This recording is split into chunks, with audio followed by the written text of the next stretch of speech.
Do you ever catch yourself overthinking? You know that hamster wheel? You know, at 2 a.m. you wake up and you go, oh my gosh, I don't know how to make that decision. I don't know what really is the perfect way to respond to that.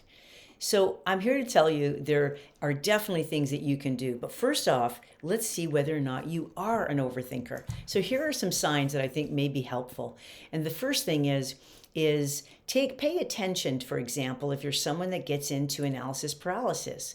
If deep inside of you, you've got this perfectionist that says, I have to have the right answer, it has to be perfect, then right away you need to take a step back, right? As you know, I've said in other newsletters that HALT is a huge one for me. It's a game changer, especially in making decisions for me. And that stands for hungry, angry, lonely, tired, or haven't had exercise. Why is that important? Well, when I'm not feeling great, when I haven't had an outlet and I've got all the stress locked in me, or I haven't slept very well, that's when my perfectionism comes out. That's when my second guessing comes out, that overthinking. So I want you to be thinking about, as we enter into, you got it, your first room, your mentally fit room, what is it that you tend to do when you overthink? Is it that you delay the decision because maybe you're afraid of making the wrong decision? Could it be that? Could it be that you constantly revisit the choices? Like, okay, you second guess yourself, as I mentioned earlier. Is it that you do excessive analysis? Maybe you go to 5 different people. Now you've got 5 different answers. Now you're really overwhelmed. Are you indecisive? You struggle to take a course of action, or even to change the course of the direction. Are you overcomplicating things? So those are the symptoms, in fact, to let you know if you are an overthinker.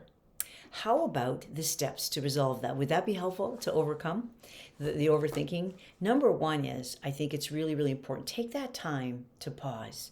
I say this a lot. Take a breath. Do it with me now. And then just take a pause. It's so important just to get yourself grounded, whatever that looks like for you. And the first thing is avoid analysis paralysis. Sounds easy. However, number one is look at and think about which one's going to fit for you. I encourage you to write it down. Is that set limits. Set a limit for when you're going to make that decision. So, okay, and by this date, the decision is going to be made and I'm going to let it go. That's it. So it may be 7 days. Maybe you're going to make that decision in 24 hours. Maybe it's in 20 minutes, whatever it is you need, but set a limit. Number two, prioritize the key decisions that you need to make. The tendency is we're in a world where overwhelm, burnout, excessive tasks that we have to perform, we're in many different directions. It's easy for us to sort of get into that low self-esteem, question ourselves, and second guess. So just say to yourself, what's my number one decision that I need to make at this time?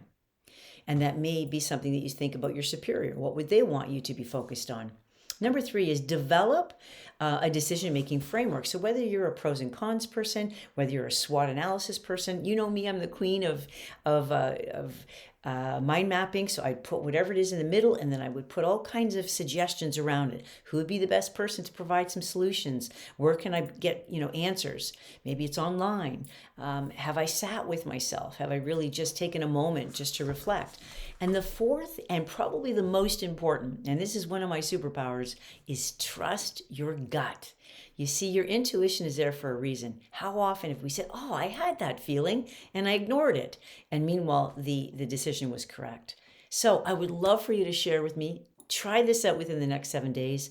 Zoom in on one thing. What is one sign or symptom for you that you're overthinking? And then what is one thing, one step that you're going to do that's going to help you to overcome it? Have yourself a beautiful day. Happy February.